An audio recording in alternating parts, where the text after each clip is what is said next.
Amis, auditeurs, auditrices, vous êtes toujours dans Histo Afrique, où nous parlons de la Bible et de l'Afrique. Quelle est la place de l'Afrique dans la Bible? Et pour retrouver cette place de l'Afrique dans la Bible, il faut lever le voile colonial. Pourquoi lever le voile colonial?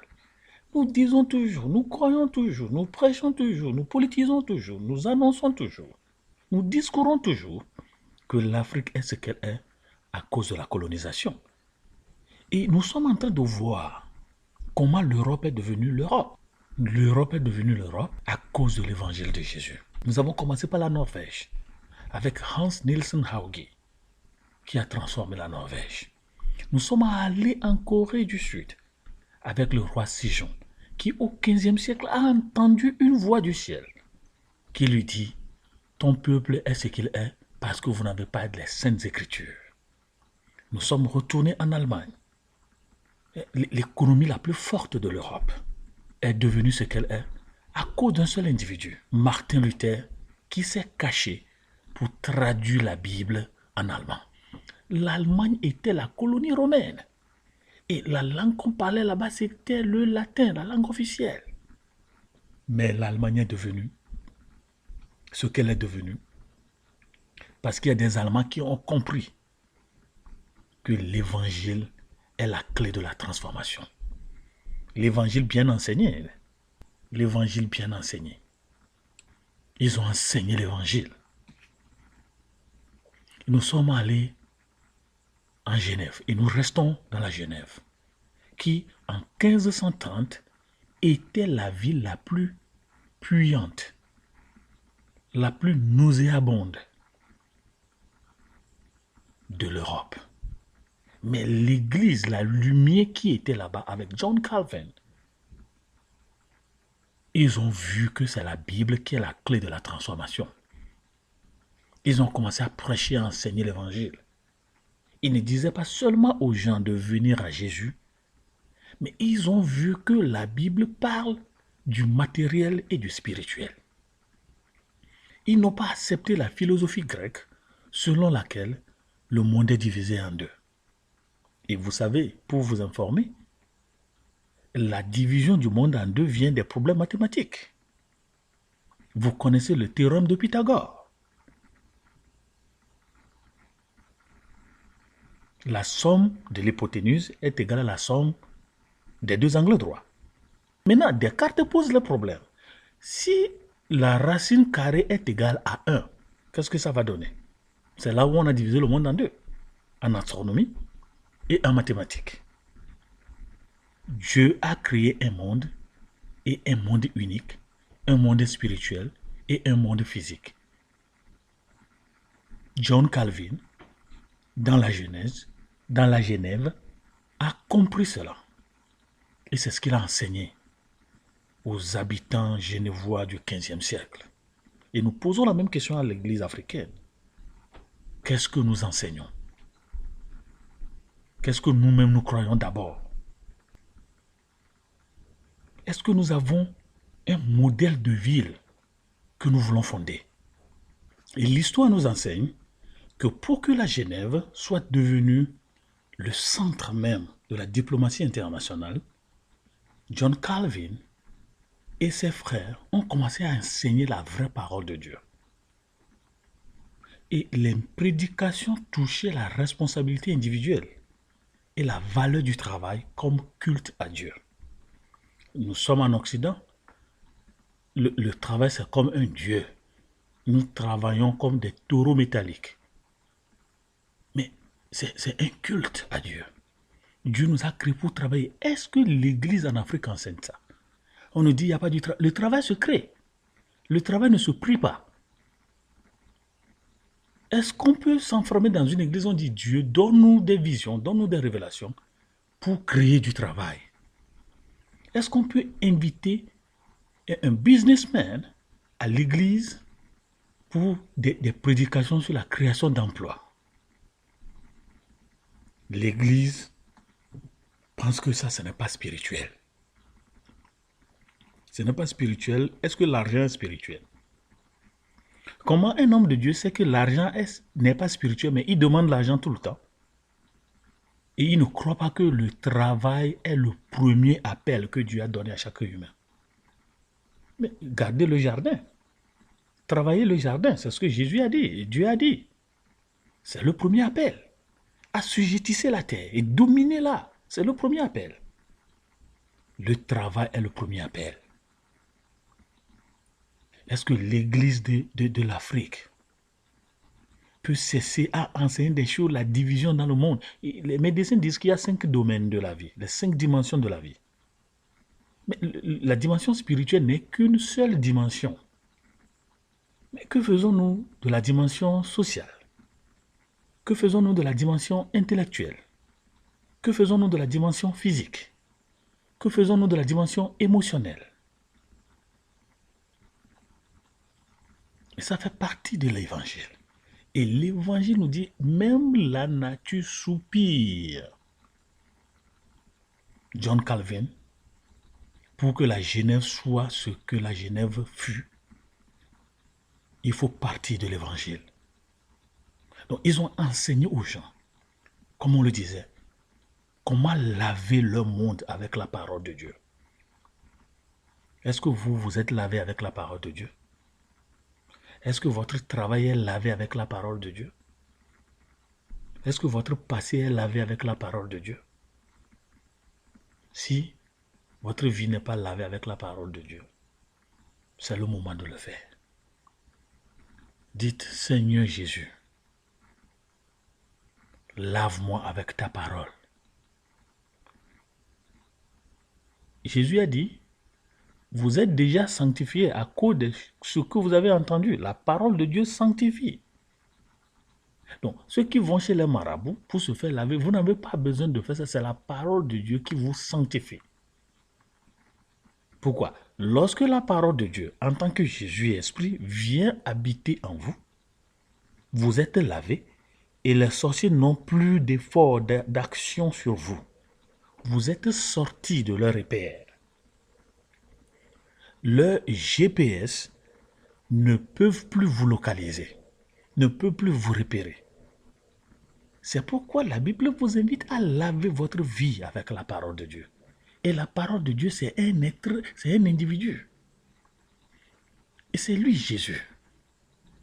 Au commencement était la parole. La parole était avec Dieu et la parole est Dieu. Voilà l'équation chrétienne qui gêne beaucoup d'autres religions. Mais le christianisme, c'est une religion qui a une équation à plusieurs inconnus. Mais une religion qui vous enseigne une équation avec des connus, mais n'est pas une religion, ça vient des hommes. Comment est-ce que Dieu peut enseigner quelque chose aux hommes et ça serait trop clair? Au commencement était la parole était avec Dieu et la parole est Dieu. Maintenant, Jean 1, verset 14 nous dit, cette parole est devenue chair. Vous voyez, être lavé avec la parole de Dieu, c'est recevoir Jésus-Christ. Cette parole incarnée, cette parole transformée, qui est allée à la croix pour payer le prix de cette malédiction dont les marabouts te parlent. Oui, il y a malédiction. Si tu n'as pas Jésus, il y a malédiction. Et le seul sacrifice qui lave cette malédiction, c'est la parole de Dieu. Et John Calvin et ses frères ont compris qu'il y a une malédiction sur la Genève. Et c'était un peuple assis dans les ténèbres. Et je vous ai dit, lorsqu'il y a un peuple assis dans les ténèbres, le peuple là aime les œuvres mortes. Et le peuple là aime aussi, ou est victime aussi, ou est sujet aussi, ou est objet des saletés spirituelles qui entraînent des saletés physiques. La Genève aussi était dans un peuple assis dans les ténèbres. Mais lorsqu'ils ont reçu la lumière, la Genève est devenue la Genève. John Calvin et ses frères enseignaient le travail comme un appel de Dieu. Travaillez et travaillez, prenez de la peine. C'est le pain qui manque le moins. Un riche laboureur s'entasse à mon prochain puis venir ses enfants leur parlant en ces termes. Gardez-vous de vendre le terrain que vous ont donné vos parents. Mais c'est ça, la vertu du travail. Hein? The philosophy of labor. The work ethics. Où on est fier, on a la passion de travailler. Pas seulement travailler pour travailler, mais travailler avec excellence, avec performance. La joie de contribuer au développement et au succès organisationnel. Organizational effectiveness. Mais lorsque l'Église n'enseigne pas ça, qui va enseigner? Le politicien qui veut voler? Le businessman qui veut voler? Donc, ce qu'on appelle l'éthique du travail, la philosophie du travail bien fait. Mais ça vient de la parole de Dieu. Et Jean Calvin et ses frères ont nourri les Genevois avec ces vérités bibliques. Adorer Dieu n'est pas seulement le dimanche, ou le samedi, ou le mercredi, ou le vendredi soir, où on va à la prière et au jeûne, et veiller de prier. Réveil. Qu'est-ce qu'on réveille? Moi, je me pose toujours cette question. Qu'est-ce qu'on réveille en Afrique? Avec ce réveil. Donc, John Calvin enseignait aux chrétiens genevois que adorer Dieu, ce n'est pas seulement le dimanche. Adorer Dieu, ce n'est pas seulement le samedi. On adore Dieu tous les jours, minute après minute. Et adorer Dieu, c'est faire un travail excellent.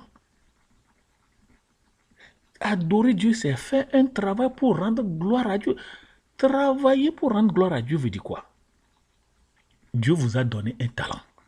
Qu'il soit patent ou latent, vous développez ce travail. Lorsque vous travaillez, vous maximisez ce potentiel, vous donnez gloire à Dieu. Est-ce que l'Église enseigne ça? On a cette vieille haute philosophie du travail. Oui, c'est une malédiction. Comment le travail est une malédiction? Le travail éloigne de nous 3 mots, 3 vices. L'ennui, le besoin et l'envie. Vous connaissez ça. Travailler, c'est donner gloire à Dieu. Travailler, c'est un appel. Il faut que nos membres sachent que Dieu est souverain sur toute la vie, privée comme publique. Il n'y a pas une vie privée, il n'y a pas une vie publique. La vie est la vie. Ma vie privée doit être ma vie publique. MV égale VP. VP égale VP. Vie privée égale vie publique. Si nous voulons transformer, voilà ce qu'il faut faire. Et beaucoup de gens posent des problèmes sur ça. Et c'est ma vie privée. Vous allez maintenant comprendre pourquoi Judas Iscariote a besoin de baiser Jésus pour qu'on sache que c'est Jésus. Le monsieur était toujours avec ses disciples. Il se confondait à ses disciples. Il a développé le leadership serviteur. Il était dans la masse, il était avec les gens. On ne sait pas qui il est. Il n'a pas fait de distinguo, il n'a pas fait de différence. Donc, tous les échelons que nous avons dans nos églises viennent du monde. Le pasteur est élevé. Il est loin des membres. John Calvin et ses frères ont montré aux gens que Dieu est souverain sur toute notre vie, la vie privée comme la vie publique. Avec John Calvin, VP égale VP, vie privée égale vie publique. C'est ce qu'on appelle une personne intègre. Une personne qui est la même dans le jour, la même dans la nuit. Une personne qui est la même devant les gens et la même quand il n'est pas avec les gens. Les vrais disciples faisaient tout sous la direction de Dieu. Et vous êtes aux États-Unis, fouillez bien l'histoire, c'est ce qu'on appelle Coram Deo. On fait tout comme on est en la présence de Dieu. Aujourd'hui, ils ont des économies prospères, des bonnes politiques, et nous les envions, et nous ne voulons pas reconnaître que c'est la vertu de l'Évangile. Et si la lumière qui est en nous est devenue ténèbres, combien grandes sont nos ténèbres. Donc, ces enseignements ont acquis force de loi. Lorsque le conseil municipal a mis en vigueur le code que Calvin leur a présenté. Vous comprenez cela? John Calvin ne s'est pas seulement arrêté à l'église. Il est allé au conseil municipal. Il est allé à la mairie. Il est allé au ministère. Est-ce que nos pasteurs connaissent la porte des ministères? On nous dit ça c'est mondain. Ça c'est mondain. Ça c'est l'évangile du diable. Et Dieu a institué le gouvernement et l'église. L'église pour former de bons citoyens et le gouvernement pour protéger les droits des humains avec la force. Donc, lorsque l'économiste allemand Max Weber cherchait les raisons de la prospérité occidentale, vous allez trouver qu'on a dit que la prospérité occidentale a commencé de la Genève. Bon, c'est pourquoi, dans son livre The Protestant Ethic and the Spirit of Capitalism, il donna un crédit particulier à Calvin et ses enseignements dans la cité. John Calvin a fouillé dans les Saintes Écritures pour trouver toutes sortes de principes bibliques relatifs à l'économie. Est-ce que nous enseignons l'économie à l'Église? La seule leçon d'économie que nous enseignons à l'Église, c'est que donne ta dîme, Dieu va te bénir. Et ça, c'est un principe spirituel. Ce n'est pas un principe économique. Est-ce que nous enseignons l'économie, l'économétrie, dans nos églises? Par exemple, John Calvin a enseigné aux banquiers à ne pas exiger de forts taux d'intérêt, car c'est un péché d'usure. Où est-ce que John Calvin a trouvé cela? Lévitique 25, versets 36 à 37. C'est à travers Jean Calvin que le taux d'intérêt en Europe fut fixé à 4%. Et bien sûr, je suis en Suisse, et précisément à Genève. Pour la fixation du taux d'intérêt bancaire était l'œuvre d'un chrétien. Que fait l'Église en Afrique? Et vous êtes maintenant gêné de voir pourquoi les gens sont fâchés contre l'Église. Ils se demandent, qu'est-ce qu'ils font? Ils sont quoi? Ils sont là pourquoi? Et nous disons, oui, ils sont des politiciens, ils ne veulent pas fier Dieu, c'est ça, non? Avoir peur de Dieu. Jean Calvin est allé à la municipalité. Il est allé à la banque. Il a expliqué comment fixer les taux d'intérêt à partir des principes bibliques. Et c'est lui qui fixa le taux d'intérêt à 4%.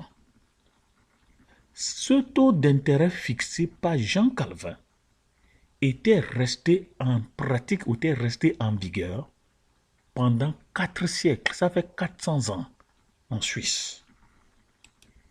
Qu'est-ce que l'Église en Afrique a proposé et qui reste en vigueur? Vous ne me croyez pas?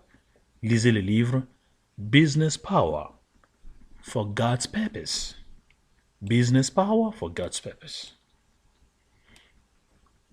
Nous sommes en train de voir comment l'évangile est la clé de la transformation des nations. Nous partons de la Norvège avec Hans Nielsen Haugi. Nous sommes allés en Corée du Sud où le roi Sejong a entendu la voix de Dieu et a créé son alphabet. Ensuite, la Corée du Sud était sous domination chinoise.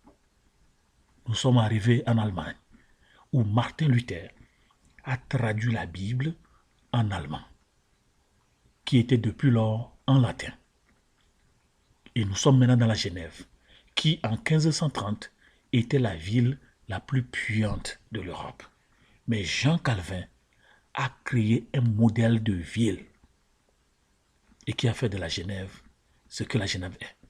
Jean Calvin est allé à la municipalité. Jean Calvin est allé à la banque. C'est lui qui a enseigné le principe de taux d'intérêt à partir de Lévitique 25, versets 36 à 37.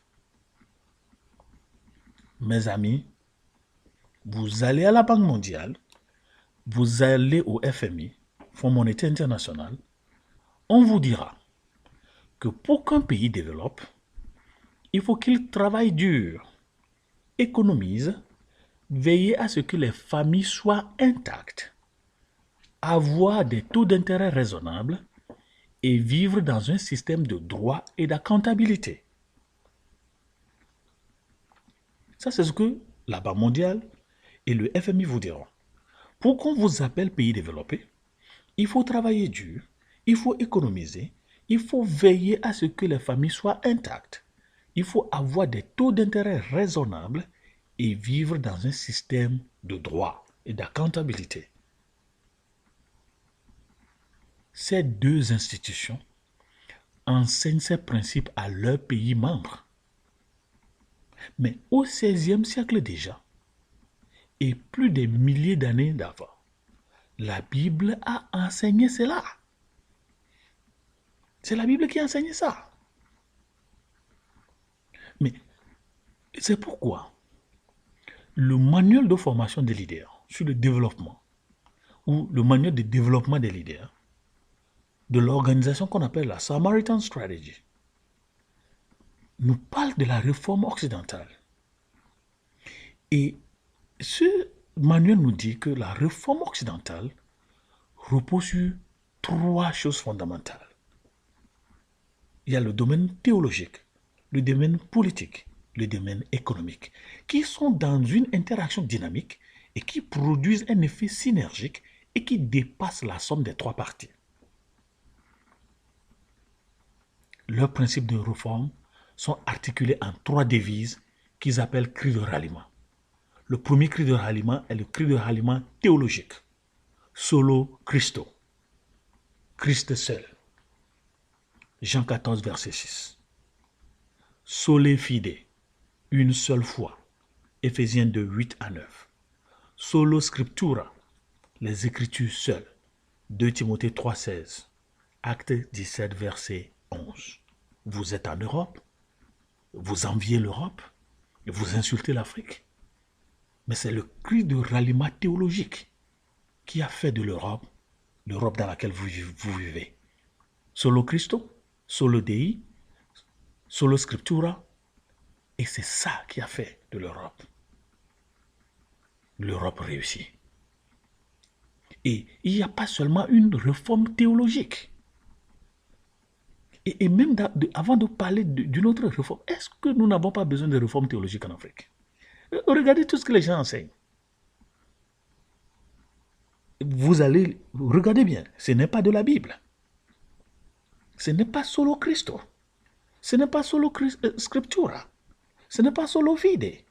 Toute église où il n'y a pas solo Christo, solo Fide, solo Scriptura, ce n'est pas l'église de Jésus-Christ. Et j'avais déjà posé cette question dans une de mes émissions. Est-ce que vous êtes dans une église de Jésus-Christ? Solo Christo, sole Fide, solo Scriptura. Une fois que vous attendez la conjonction de coordination, mais ajoutée à ces choses, vous n'allez jamais vous développer. Alors, du cri de ralliement théologique, de la réforme théologique, on est allé à la réforme économique. Mais la réforme économique de l'Europe a été développée par Charles Wesley. Travaillez autant que vous pouvez. Genèse 1, verset 28. Économisez autant que vous pouvez. L'histoire de Joseph. Mieux son rêve. Genèse 41, Proverbe 38 à 9. Donnez autant que vous pouvez. 1 Jean 3, 16 à 18. 2 Corinthiens 8, versets 1 à 2. Donc, pour que l'Europe soit ce que l'Europe est, il y a eu une réforme théologique. Solo Christo, solo Fide, solo Scriptura. Et lorsqu'on est sauvé, on ne s'assoit pas à l'église. Il faut répondre au premier appel de Dieu, le travail. Et ça amène la réforme économique développée par Charles Wesley. Travaillez autant que vous pouvez, économisez autant que vous pouvez, donnez autant que vous pouvez. Maintenant, quand il y a réforme théologique et réforme économique, il faut une réforme politique. Mais c'est là où l'Europe a compris que tous les hommes sont pécheurs. Romains 3, verset 23. Genèse 6, verset 5 à 6. Donc, comme tous les hommes sont pécheurs, il faut alors protéger les leaders contre le pouvoir absolu dans l'Église et la société. Mais c'est comme ça, c'est la démocratie est la fille de la réforme chrétienne. C'est pourquoi quand vous suivez bien, les pays qui ne sont pas chrétiens ne veulent pas entendre parler de la démocratie. Vous ne pouvez pas réussir la démocratie sans solo Christo, solo fide et solo scriptura. Ce n'est pas possible. Vous parlez de la démocratie en Afrique.